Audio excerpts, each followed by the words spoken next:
Hello guys, welcome to my channel where stories filled with revenge, moral lessons, and love are told.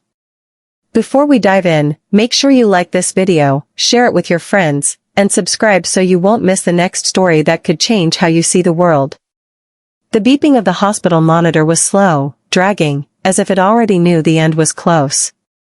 I sat by Evelyn Harrow's bedside, gripping her frail hand, feeling every faint squeeze as if it were a lifeline. My grandmother had raised me when my mother walked out and my father took a job overseas.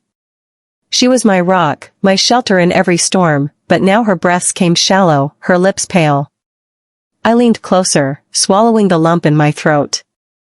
Her voice was barely a whisper, but each word cut through me. "Clara, check the back of the frames." I blinked, confused. "Frames? What frames?" She managed a faint smile, not of joy, but of something heavier, like a secret she'd carried too long.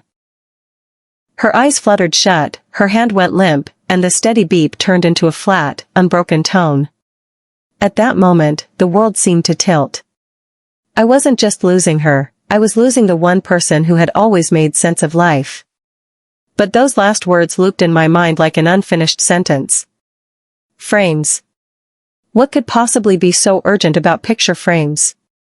After the funeral, I returned to her old two-story house on Alder Street, the one filled with the smell of cedar and lemon polish. Everything was still, too still.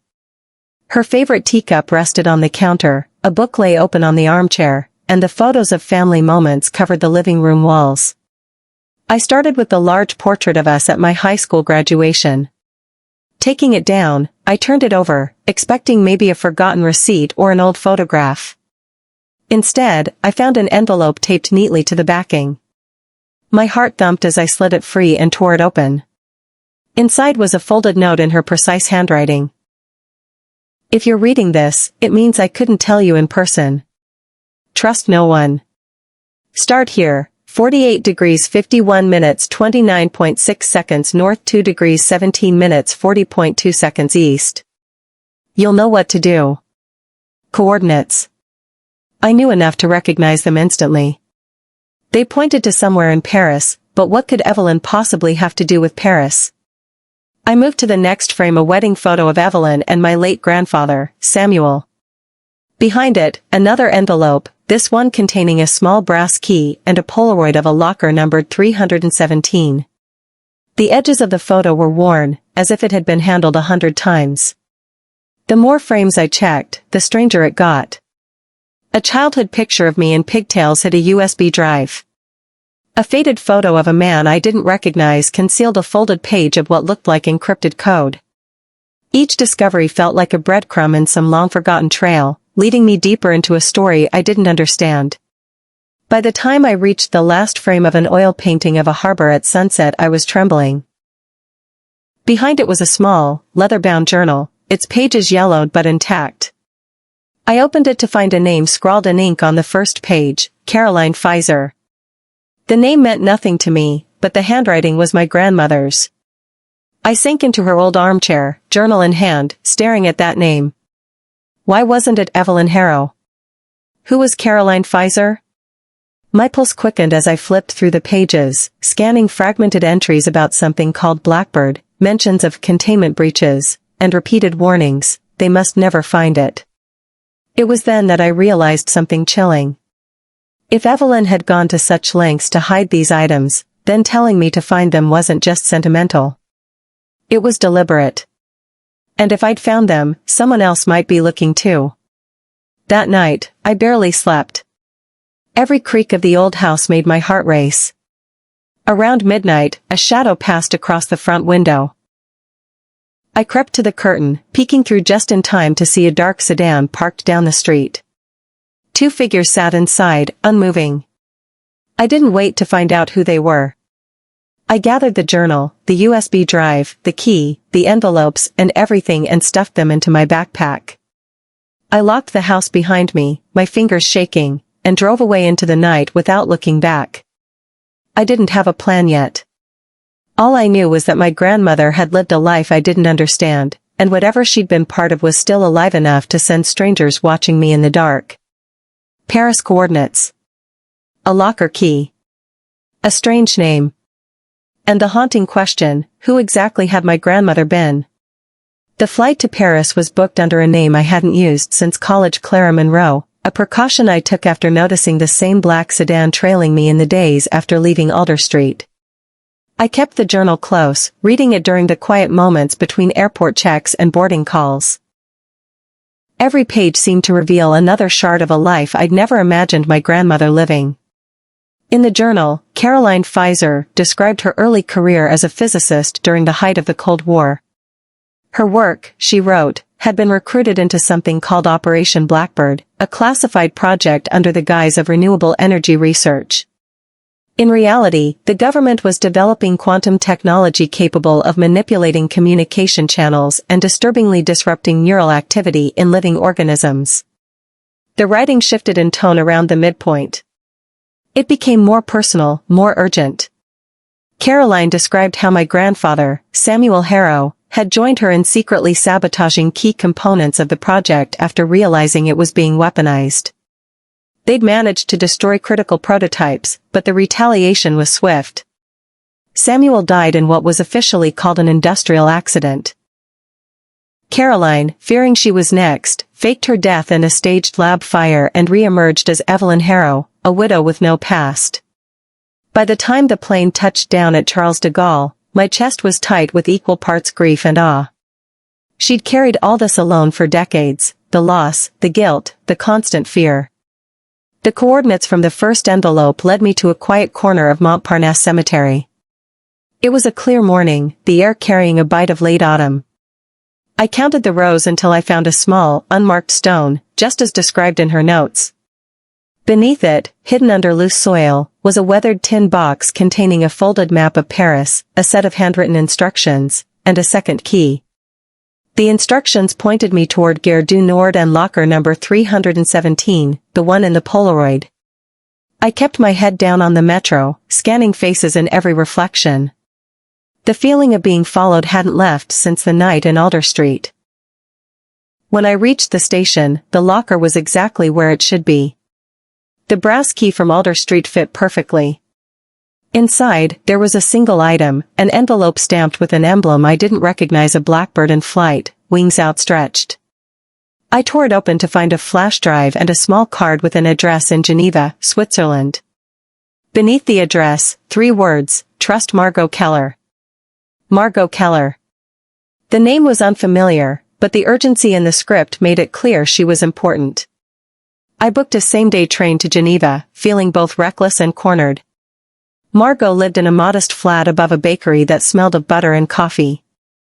She was in her late 60s, her eyes sharp behind silver-framed glasses. When I introduced myself and mentioned Evelyn Harrow, she went pale. "You're her granddaughter," she murmured, ushering me inside. She told me this day would come. Over steaming mugs of coffee, she explained that she had been part of the same Blackbird team, the small faction trying to prevent the technology from falling into the wrong hands. "Your grandmother was brilliant," Margot said softly, "but she was also hunted. The files you have, they're more dangerous than you realize." I told her about the sedan, the men following me. She nodded grimly. "That would be the Langston Group. Private contractors. They'd been after the Blackbird data for years.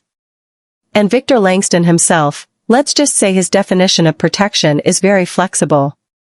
Margot plugged the flash drive into an old laptop she kept offline. Rows of encrypted files appeared, diagrams, formulas, coded communications. At the bottom of the list was a single video file. We opened it, and there she was, Evelyn Harrow, younger but unmistakably her, speaking directly into the camera. "If you're seeing this, then I've failed to stop them. But you haven't. You're my last hope, Clara. You must ensure the research is never weaponized. Trust Margot. She will guide you." I felt my throat tighten. There was no hesitation in her eyes, no doubt. She'd planned for this moment as if she knew the fight would outlive her. Margot's flat wasn't safe for long. That evening, as we returned from the bakery downstairs, we found the door ajar and the lock splintered. Inside, drawers were pulled open, papers scattered. the laptop was gone. "They're closer than I thought," Margot muttered, grabbing her coat. "We can't stay here." We left under cover of darkness, taking only the essentials. I kept the journal and the flash drive in the inner pocket of my jacket. Every step through Geneva's narrow streets felt like it could be my last before someone pulled me into the shadows. Margot led us to an old safe house, a disused apartment owned by someone she called an old friend from the network. The air smelled of dust and disuse, but the locks were strong and the curtains thick. For the first time in days, I exhaled without looking over my shoulder. That's when Margot told me about the other name in the files, Victor Langston. Once a government liaison for Blackbird, he now operated in the murky territory between public service and private gain. He claimed to want to protect the research from hostile states, but in reality, he was assembling a private consortium willing to pay billions for it. "Langston doesn't see enemies or allies," Margot warned. "Only tools." That night, lying awake on the thin mattress, I knew the next step wouldn't be about running anymore. If I wanted to protect my grandmother's legacy, I'd have to step out of the shadows and face Victor Langston head-on. Margot had the contact I needed, a direct line to Victor Langston himself. She warned me that once I made the call, there would be no turning back. But I couldn't keep running forever, not with people like him closing in. I wanted answers, leverage, and, most of all, control over whatever it was my grandmother had fought so hard to hide. We arranged the meeting for the following afternoon at a glass-walled cafe by Lake Geneva, the kind of place where powerful men wore tailored suits and talked about the world like it belonged to them. Langston arrived 10 minutes late, flanked by two silent men in dark coats who stationed themselves just outside the cafe doors. He was taller than I'd expected, his hair silver at the temples, eyes a shade too sharp to be called kind. "Miss Whitmore," he greeted me smoothly, though the way he said my real last name sent a chill down my spine. "Or do you prefer Clara Monroe these days?" "You seem to know a lot about me," I said, keeping my voice steady. He gave a small, knowing smile. "I know enough to say that your grandmother was complicated. And that what she took from Project Blackbird can't be left in your hands alone." I leaned forward. "You mean it can't be left in anyone's hands who won't use it for profit?" For a moment, his mask slipped just enough to reveal a flicker of irritation. "That research is too valuable to destroy. But I can ensure it's used responsibly. I have the reach, the influence. And the buyers," I cut in. He didn't deny it. Instead, he sat back, studying me like I was another line item on a balance sheet. "I'm willing to offer you protection in exchange for everything you've recovered. Think about it, you can stop running. You can go back to your life." "I don't think you understand," I said quietly. My life changed the moment I took down that first frame. I slid a small envelope across the table. Inside was a single USB stick, not the original flash drive, but a decoy filled with scrambled, meaningless data. His eyes lit up when he saw it, and in that moment I knew he'd take the bait. "I'll need something in return," I added. "My father. He's being held under a security review in Singapore. You get him released, and I'll give you what you want." He raised a brow, but after a pause, he nodded. "Done." The next 48 hours were a blur of tense calls, shadowed handoffs, and coded messages. Margot and I worked from the safe house, transmitting only through secure channels. I sent Langston the decoy drive and watched as he took it, confident he'd outmaneuvered me. But the real files, every line of code, every research note, every confession my grandmother had recorded, were hidden in a cloud server only I could access, encrypted so deeply it would take years to break. On the third morning, I got the call I'd been waiting for. My father's voice was shaky on the line, but alive. "Clara? What's going on?" "They just let me go."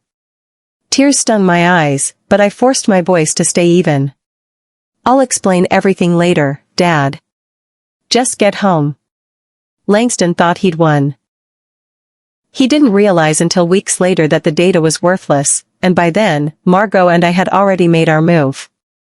We uploaded select portions of the research, just enough to prove the dangers to a trusted network of investigative journalists across Europe. The rest stayed locked away, with instructions that it could only be released if certain ethical safeguards were in place. It wasn't the clean victory I'd imagined. Langston still had resources, still had influence. But now the story was public enough to make his pursuit riskier. He'd have to tread carefully, and that gave me space to breathe. One evening, back at Alder Street, I stood before the empty walls where Evelyn's frames had hung. I thought of her voice, soft but unyielding, telling me to check behind them.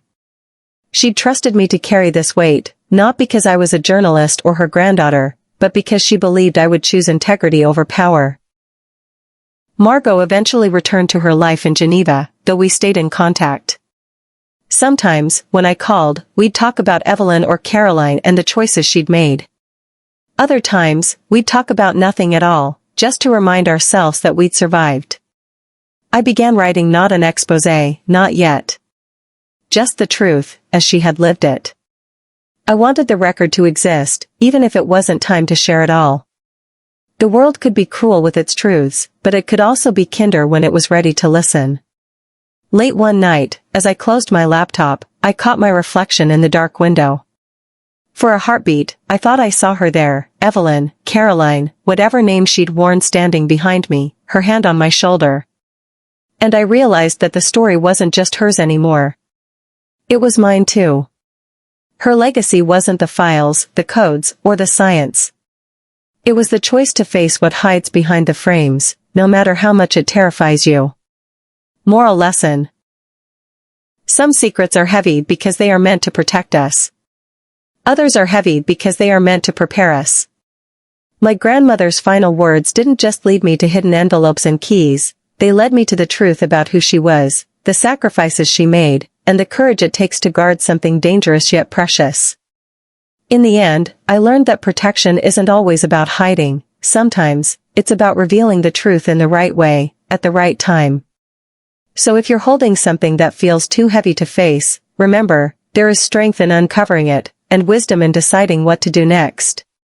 Hello guys, if you enjoyed this story, don't forget to like the video, share it with your friends, and subscribe to the channel.